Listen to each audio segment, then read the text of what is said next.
बिस्मिल्लाहिर्रहमानिर्रहीम। अस्सलामु अलैकुम नाज़रीन मोहतरम, आप देख रहे हैं आज तक न्यूज़ और मैं हूं समी। इससे पहले आप इस मिशन की 11 एक साथ सुन चुके हैं और अब किस नंबर 12 मुलाहिज़ा फरमाएं। तकरीबन 15 मिनट तक वो फ़ोन पर बात करता रहा, फिर रिसीवर रख दिया और बारी बारी उनकी तरफ देखते हुए बोला, वो आ रहा है, ज़रा एहतियात से बात करनी होगी, ऐसा ना हो कि बना बनाया मामला बिगड़ जाए। और फिर वो निक्के पहलवान की तरफ देखने लगा। तुम यही कहोगे कि उस रात तुम अपने अड्डे पर नहीं थे, बाकी मामला मैं संभालूंगा। और छांगे तुम। अब वो छांगे की तरफ मुतवज्जो हो गया। मकतूल शाकर से तुम अपना कोई ताल्लुक जाहिर नहीं करोगे, ठीक है? जिस तरह तुम कहते हो वैसा ही होगा, छांगे ने जवाब दिया। तकरीबन 15 मिनट बाद एक पुलिस ऑफिसर पहुंच गया।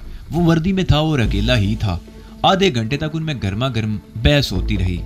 तुम लोगों को अंदाजा नहीं कि हम पर कितना दबाव पड़ रहा है, पुलिस ऑफिसर कह रहा था। अखबारात खुलकर इल्जाम लगा रहे हैं कि हम जराइम पेशा लोगों की सरपरस्ती कर रहे हैं। हमने तुम लोगों को नाजायज धंधे की छूट दे रखी है, तो इसका ये मतलब हरगिज नहीं कि तुम लोग कत्ल करते फिरो। अरे खुदा के बंदो, खामोशी से अपना काम करते रहो और हमें भी नौकरी करने दो। पहले कभी ऐसा हुआ? छांगे ने कहा। यह हरकत हमारे आदमियों ने नहीं की, वो किसी और का आदमी था। अब छोड़ो इन बातों को, हाजी लंगे ने कहा। इनके बंदे कब छोड़ रहे हो? इनके बंदे तो कल सुबह ही छोड़ दिए जाएंगे। लेकिन पुलिस ऑफिसर खामोश होकर उनकी तरफ देखने लगा। रकम तुम्हें कल शाम से पहले पहले मिल जाएगी, ये मेरी जिम्मेदारी है, हाजी लंगे ने कहा। देख लो हाजी, पुलिस ऑफिसर बोला। क्या तुम्हें मुझ पर एतबार नहीं? हाजी लंगे ने कहा। लेकिन तुम्हें भी इस बात की जमानत देना होगी कि इन दोनों के खिलाफ बाद में भी कोई कार्रवाई नहीं होगी। अभी तक इस वाक़े की एफआईआर दर्ज नहीं हुई, इसलिए उनके खिलाफ किसी कार्रवाई का सवाल ही पैदा नहीं होता, पुलिस ऑफिसर ने जवाब दिया। कम अज कम इस केस में तो उनके खिलाफ कार्रवाई नहीं होगी, ये मेरा वादा है। लेकिन अगर उन्होंने कोई और हरकत की तो ऐसी सूरत में अब तुम्हें शिकायत का मौका नहीं मिलेगा। हाजी लंगे ने उसकी बात काट दी। शार्क खामोश बैठा उनकी बातें सुन रहा था। लोग ठीक ही तो कहते हैं कि पुलिस जराइम पेशा लोगों की सरपरस्ती करती है। यहाँ मामला एक कत्ल का था। वो मकतूल को भी जानता था और कातिल को भी, इसलिए उनका मामला किसी कदर आसानी से तय हो गया। पुलिस ऑफिसर की मुट्ठी गर्म कर दी गई थी और वो इस सारे मामले को फरामोश कर देने को तैयार हो गया था। शार्क जानता था कि खानापुरी के लिए किसी बेगुनाह को पकड़कर कातिल की हैसियत से अदालत के सामने पेश कर दिया जाएगा और उसके खिलाफ केस इतना मजबूत होगा कि वो बेचारा कहीं कुछ नहीं कर सकेगा। उसे या तो फांसी के फंदे पर लटका दिया जाएगा या जिंदगी भर के लिए हनी सलाखों के पीछे धकेल दिया जाएगा। मामला तय हो जाने के बाद जब वो लोग वहां से निकले तो 1 बज चुका था।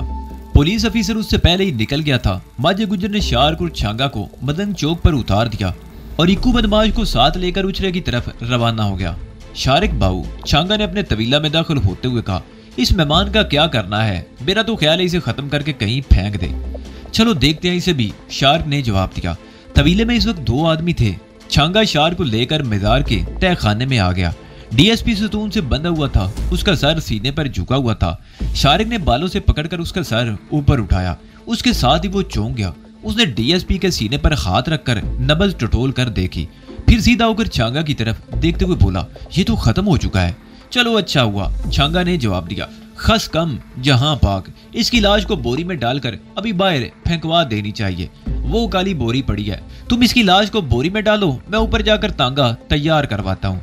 छांगा ऊपर जाने के लिए सीढ़ियों की तरफ बढ़ गया। शारिक ने रस्सियां खोलकर लाश को एक तरफ हटाया और फिर उसे बोरी में ठूंसने लगा।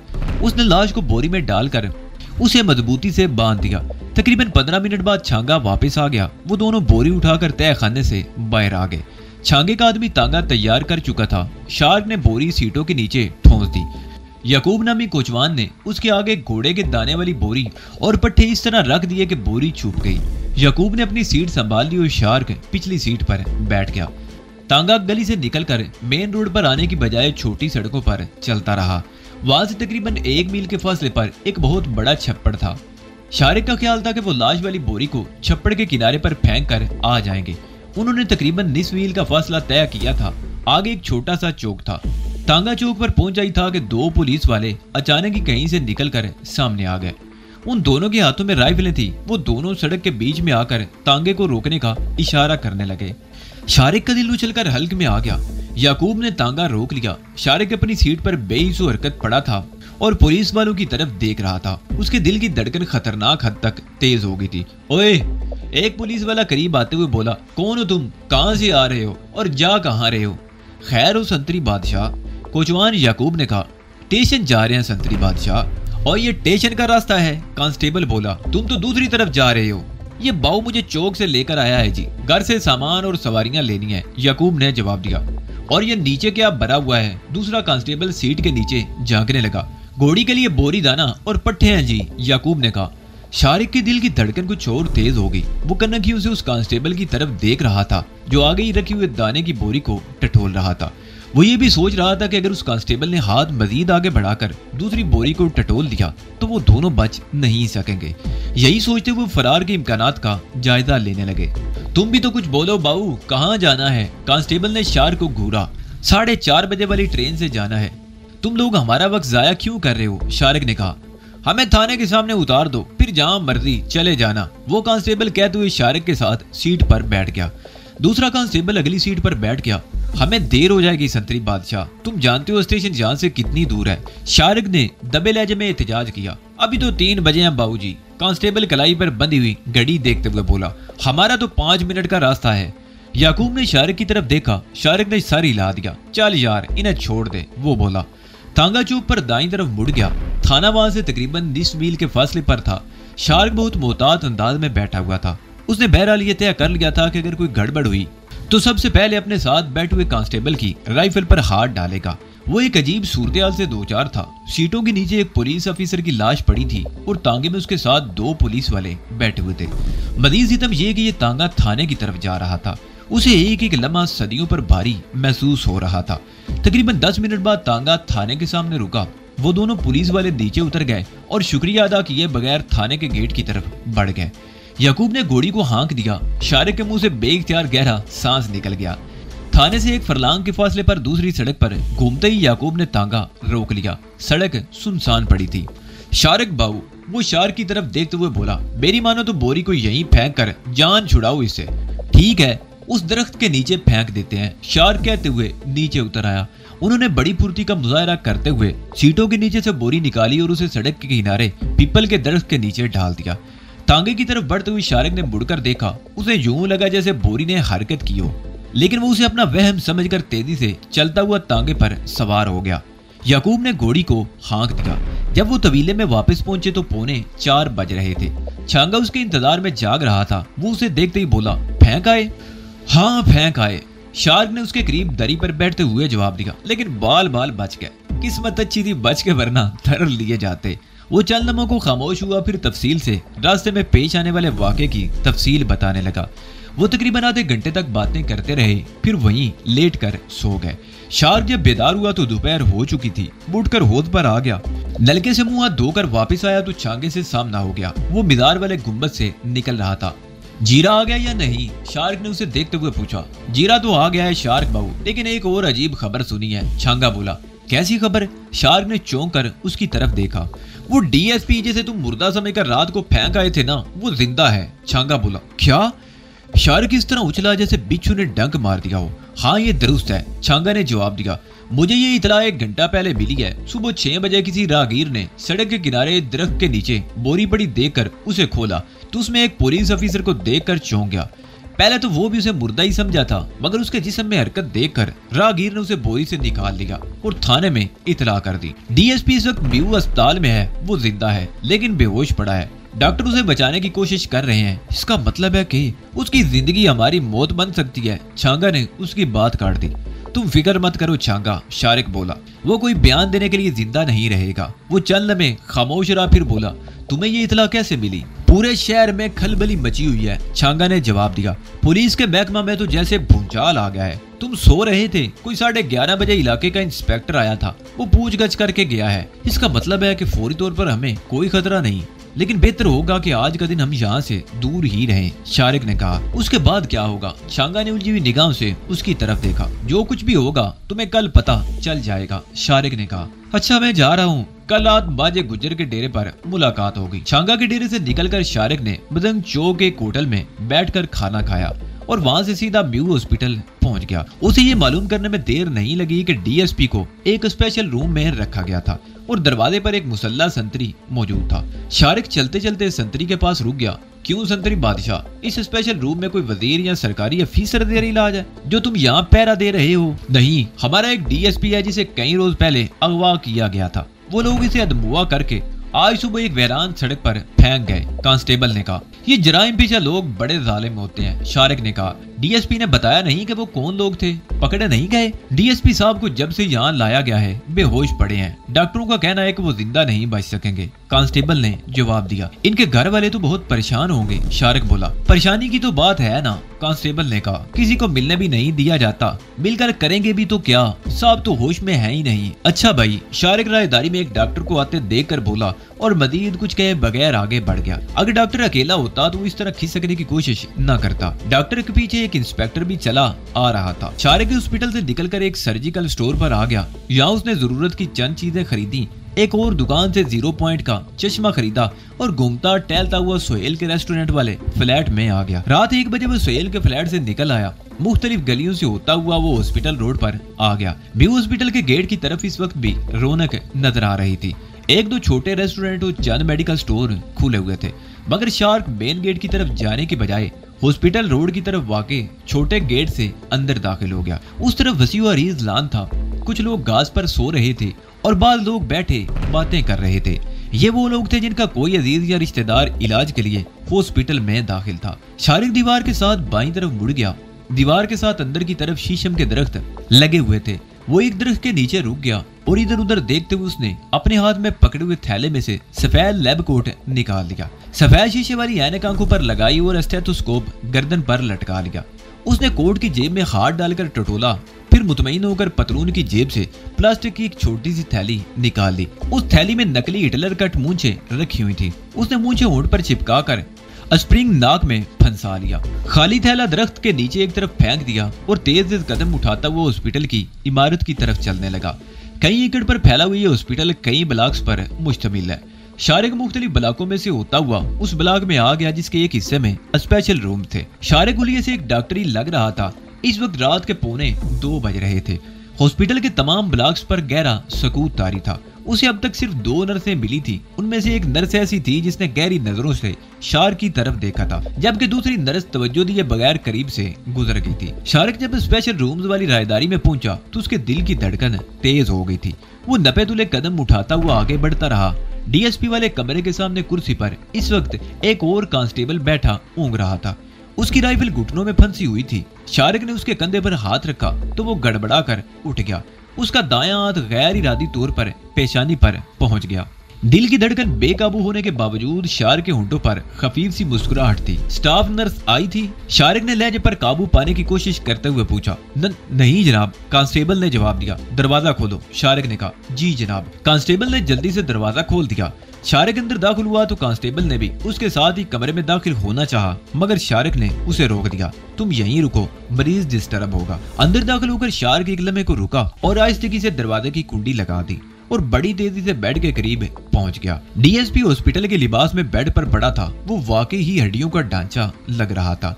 बेड के साथ ही स्टैंड पर ग्लूकोज की बोतल टंगी हुई थी। ग्लूकोज ट्यूब के जरिए उसके जिस्म में मुंतकिल हो रहा था। शारिक चंद लम्हे उसकी तरफ देखता रहा, फिर उसने डीएसपी के बाजू में लगी हुई ग्लूकोज की सुई निकाल दी और वो ट्यूब स्टैंड के साथ झूलने लगी। सुई से ग्लूकोज के कतरे फर्श पर टिपकने लगे। शारिक ने सफेद कोट की जेब में हाथ डालकर एक सुरेंज निकाल दी। सुई पर कैप लगा हुआ था। उसने कैप उतार कर बिस्तर पर ही डाल दिया। सुरेंज में तकरीबन 2 सीसी पानी भरा हुआ था। मजीद सुरेंज में उसने हवा भर दी। शार्क डीएसपी पर झुक गया। उसका बाजू बिल्कुल ऐसा था जैसे हड्डी पर खाल मुंडी हुई हो। उसने बड़ी मुश्किल से वो नस तलाश की जहाँ पहले ग्लूकोज की सुई लगी हुई थी। उसने नस में ठीक उसी जगह सुरेंज की सुई दाखिल कर दी और हवा आहिस्ता आहिस्ता उसकी वेन में दाखिल करने लगा। चंद सेकंड बाद उसने सुई बाहर खींच ली। उसके होंठों पर खफीफ सी मुस्कुराहट थी। हवा की नन्ही सी गोली जो उसने डीएसपी के जिस्म में दाखिल की थी वो खून के साथ गर्दिश करती हुई जब दिल तक पहुंचेगी तो दिल की धड़कन खामोश हो जाएगी। डीएसपी कभी होश में नहीं आ सकेगा और पुलिस कभी ये जान नहीं सकेगी कि उसे अगवा करने वाले और फिर बोरी में बंद करके सड़क पर फेंकने वाले थे कौन। शारिक अपने हाथ में पकड़ी हुई सिरिंज को देख रहा था कि बाहर कदमों की आवाज सुनाई दी जो दरवाजे के सामने आकर रुक गई। फिर यूं लगा जैसे दरवाजा खोलने के लिए हैंडल पर दबाव डाला गया हो। उसने चौंक कर दरवाजे की तरफ देखा। दरवाजे की कुंडी लगी हुई थी। अंदर कौन है? दरवाजा खोलो। बाहर से एक भारी आवाज सुनाई दी और फिर दरवाजा धड़धड़ाया जाने लगा। शारिक का दिल उछलकर हल्के में आ गया। उसने सिरिंज बिस्तर पर फेंक दी, फिर कोट उतार कर एक तरफ फेंका और अकबी खिड़की की तरफ लपका। खिड़की बंद थी। उसने खिड़की की चुटकी खोलने के लिए हाथ बढ़ाया। दरवाजा अब और जोर जोर से धड़धड़ाया जा रहा था। शारिक ने गले में लटका हुआ स्टेथोस्कोप उतार कर फेंक दिया और उचक कर खिड़की की चौखट पर चढ़ गया। दरवाजे पर अब शायद कंधे से टकरें मारी जा रही थी। उस ब्लॉक के पिछली तरफ लान था और लान के दूसरी तरफ दूसरा ब्लॉक था। शारिक ने दूसरी तरफ छलांग लगा दी और लान में दौड़ने लगा। दौड़ते उसने ऐनक और मुंह छवि उतार कर फेंक दी थी। वो दूसरे ब्लॉक से अभी चंद गज के फासले पर था कि धड़ की जोरदार आवाज सुनाई दी। शायद कमरे का दरवाजा टूट गया था। उसके चंद सेकंड बाद ही एक आवाज सुनाई दी, वो जा रहा है, पकड़ो, जाने ना पाए। शारिक ने पीछे मुड़कर देखा। एक आदमी खिड़की पर चढ़ रहा था। वो तेजी से दौड़कर ब्लॉक के दूसरी तरफ घूम गया। उस ब्लॉक के दूसरी तरफ भी वसी लान था। उसके साथ ही पुख्ता सड़क थी जो दाएं बाएं चली गई थी। बाईं तरफ हॉस्पिटल रोड वाला मेन गेट था और दाईं तरफ ये सड़क एक दूसरे गेट से होती हुई नीला गुंबद की तरफ चली गई थी। शारिक दाईं तरफ दौड़ने लगा। लान के साथ मुख्तलिफ ब्लॉक्स थे। एडमिनिस्ट्रेशन ब्लॉक भी उसी तरफ था। वो तेजी से दौड़ता रहा। पूरे हॉस्पिटल में पकड़ो पकड़ो का शोर मच रहा था। शारिक अच्छी तरह जानता था कि अगर वो पकड़ा गया तो जिंदा नहीं बचेगा, लेकिन वो तारीकी और इमारतों की आड़ में दौड़ता हुआ नीला गुंबद पहुंच गया। नीला गुंबद लाहौर में साइकिल और उनसे मुतल्लिका स्पेयर पार्ट्स की सबसे बड़ी मार्केट थी। दिन के वक्त तो यहाँ चलने को रास्ता नहीं मिलता था, लेकिन इस वक्त यहाँ सन्नाटा तारी था। शोर की आवाजें बहुत पीछे रह गई थी। वो लोग शायद उसे हॉस्पिटल की हुदूद ही में तलाश कर रहे थे। उसका सांस बुरी तरह फूल गया था। दफादार बाजार के चौकीदार की सीटी की आवाज सुनकर वो उछल पड़ा। आवाज अगरचे साथ वाली गली से आई थी, लेकिन शारिक को समझने में देर न लगी कि चौकीदार कुछ ही देर बाद इस तरफ आने वाला था। वो मुतजस्सिस निगाहों से इधर उधर देखने लगा और फिर वो एक दुकान के सामने तख्ते के नीचे घुस गया। दूसरी मर्तबा चौकीदार की सीटी की आवाज बहुत करीब से सुनाई दी थी। शारिक तख्ते के नीचे बिल्कुल आखिर में दीवार के साथ सिमटा अपने फूले हुए सांस पर काबू पाने की कोशिश कर रहा था। उसके साथ ही वो सड़क की तरफ भी देख रहा था। चौकीदार ने साइकिल उस दुकान के ऐन सामने सड़क पर रोक ली। उसने एक पैर जमीन पर टिका लिया। वो कुछ देर तक वहाँ खड़ा सीटियां बजाता रहा, फिर साइकिल आगे बढ़ गई। चौकीदार की सीढ़ियों की आवाज बदस्तूर दूर होती चली गई। शारिक तख्ते के नीचे से निकल आया और इधर उधर देखते हुए दाईं तरफ चलने लगा। चंद मिनट बाद वो माल रोड पर काफी हाउस के सामने आ गया। काफी हाउस खुला हुआ था। उसके सामने एक रिक्शा, एक टैक्सी और 2-3 कारें और मोटरसाइकिलें खड़ी थी। शारिक ने काफी हाउस का दरवाजा खोलकर इस तरह अंदर झांका जैसे किसी की तलाश हो। अंदर 5-6 आदमी बैठे हुए थे। ये वो अदीब या शायर थे जिन्हें अपने घरों की फिक्र नहीं होती। ये लोग एक कप चाय पर रात भर बैठे अदब और शायरी के मौजू पर बहस कर सकते थे। और हकीकत ये थी कि काफी हाउस की रौनक भी इन्हीं अदीबों और शायरों के दम से थी। शारिक अंदर दाखिल होने की बजाय मुड़कर रिक्शे की तरफ आ गया। चलने का मूड है? उसने ड्राइवर की तरफ देखते हुए कहा, जो अपनी सीट पर इस तरह नीम दराज हुआ था कि उसके पैर बाहर लटके हुए थे। बैठिए साहब, कहाँ जाना है आपको? ड्राइवर सीधा होकर बैठ गया। चुबुर्जी, शार्क कहते हुए पिछली सीट पर बैठ गया। रिक्शा स्टार्ट होकर हरकत में आ गया। चुबुर्जी पहुंचने में उसे 10 मिनट से ज्यादा नहीं लगे थे। शारिक चौक पर ही रिक्शे से उतर गया और ड्राइवर को पैसे देकर पैदल चलता हुआ शाम नगर की तरफ मुड़ गया। मजीद 10 मिनट बाद वो अपनी उस खुफिया पनाहगाह में मौजूद था जिसके बारे में अभी तक किसी और को पता नहीं चला था। बेडरूम में आकर वो कपड़े बदले बगैर बिस्तर पर ढेर हो गया। मौजूदा सूरत हाल के बारे में सोचते हुए उसे अपने दिमाग में चिंटियां सी रेंगती हुई महसूस होने लगी। वो इस खतरनाक रास्ते पर इतना दूर निकल आया था कि वापसी का सवाल ही पैदा नहीं होता था। अब तो उसने अपने हाथ भी खून से रंग लिए थे और खून का ये रंग इतना पक्का था जो कभी नहीं उतर सकता था। शारिक यही सब कुछ सोचते हुए रात के आखिरी पैर तक जागता रहा और फिर जब वो फुट रही थी तो उसकी पलकें नींद के बोझ से झुकने लगी। दुनिया वाले रात भर की नींद पूरी करने के बाद जाग रहे थे और शारिक नींद की आगोश में जा रहा था। शारिक 2 दिन तक अपने मकान तक महदूद रहा। जरूरत की हर चीज घर में मौजूद थी। उसे सिर्फ तंदूर से रोटी लेने के लिए रात को घर से बाहर जाना पड़ता। दूसरे दिन वो अखबार भी ले आया था। अखबार से पता चला कि पुलिस बड़ी सरगर्मी से उस नकली डॉक्टर को तलाश कर रही है जिसने जहरीला इंजेक्शन लगाकर डीएसपी को मौत के घाट उतारा था। हॉस्पिटल के डॉक्टर उस जहरीले इंजेक्शन के बारे में अभी कोई राय कायम नहीं कर सके थे क्योंकि अभी तक डीएसपी की लाश का पोस्टमार्टम नहीं हुआ था। पुलिस ने उस कांस्टेबल को गिरफ्तार कर लिया था जो रात को हॉस्पिटल में डीएसपी के कमरे के सामने ड्यूटी दे रहा था। अखबारात ने उस कांस्टेबल का बयान और उसका बताया हुआ नकली डॉक्टर का हुलिया भी शाया कर दिया था। गोरी रंगत, दराज कामत, सेहतमंद जिस्म, आंखों पर ऐनक, हिटलर कट मूंछे और स्याह बाल जो सादगी से पीछे की तरफ बने हुए थे। हॉस्पिटल में इस हुलिये का कोई डॉक्टर नहीं था। अखबार ने दिन को कमरे के सामने ड्यूटी देने वाले पुलिस कांस्टेबल का बयान भी शाया किया था। उस बयान के मुताबिक दोपहर के लगभग एक खूबरू नौजवान उस डीएसपी के बारे में पूछ रहा था।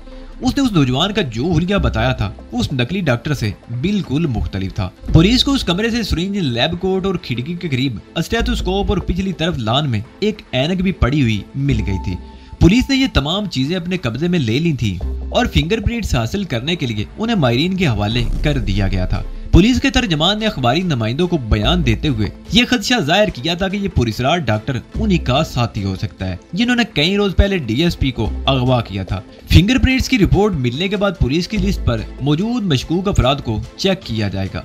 शारिक ने अखबार एक तरफ डाल दिया। उसके लिए तशवीश की बात सिर्फ एक थी, फिंगरप्रिंट्स। वो पुलिस के रिकॉर्ड पर था। अगर फिंगरप्रिंट से उसका नाम सामने आ गया तो पुलिस उसे भी ढूंढ निकालेगी। जेर जमीन दुनिया का तकरीबन हर शख्स उसे जानता था। मुंशियात फरोशों और जराइम पेशा अफराद के गिरोह में ऐसे आदमी भी मौजूद थे जो पुलिस के लिए मुखबरी का काम भी करते थे और सभी लोग जानते थे कि वो छांगा के गिरोह में शामिल था। पुलिस को उस तक पहुंचने में ज्यादा दुश्वारी पेश नहीं आएगी। तीसरी रात शार्क छांगा के डेरे पर पहुंच गया। उस वक्त 11 बजे थे और छांगा अकेला ही था।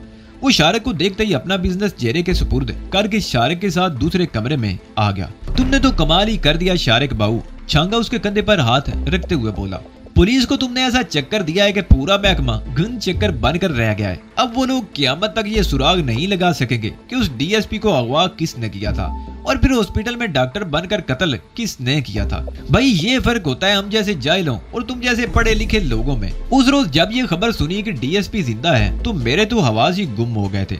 मुझे तो समझ ही नहीं आ रहा था कि क्या होगा अब। मैं तो ये समझ बैठा था कि बाकी जिंदगी जेल में ही गुजरेगी, लेकिन तुमने तो कमाल ही कर दिया। जेल जाने के इम्कानात तो भी मौजूद हैं। शारिक ने उसके खामोश होने पर कहा। क्या मतलब, कहना क्या चाहते हो? छांगा ने उसे घूरा। अगर अगवा या कत्ल होने वाला कोई आम आदमी होता तो पुलिस वाले उस केस का फाइल कहीं रख कर भूल जाते, मगर वो एक डीएसपी था, पुलिस का एक आला ऑफिसर। ये महकमा उसे आसानी से नहीं भूलेगा। कातिल का सुराग लगाने के लिए वो जमीन आसमान एक कर डालेंगे। शारिक ने जवाब दिया। हाँ, मैं उन पुलिस वालों को अच्छी तरह जानता हूँ, छांगे ने कहा। वो 4 दिन सरगर्मी दिखाएंगे और फिर उनका जोश व खरोश ठंडा हो जाएगा। तुम्हें डरने की जरूरत नहीं, हाँ एहतियात की जरूरत जरूर है। एहतियात? शार्क ने गहरा सांस लेते हुए कहा। तुम जानते हो कि मैं पुलिस के रिकॉर्ड में मौजूद हूँ। मेरी हमाकत से पुलिस वालों को आगे बढ़ने का एक रास्ता मिल गया है। कौन सा रास्ता? छांगा ने सवारिया निगाहों से उसकी तरफ देखा। मेरी हमाकत से सिरिंज, कोट, स्टेथोस्कोप और ऐनक पुलिस को मिल गई है। ये चीजें फिंगरप्रिंट्स के माहिरीन को भेज दी गई हैं।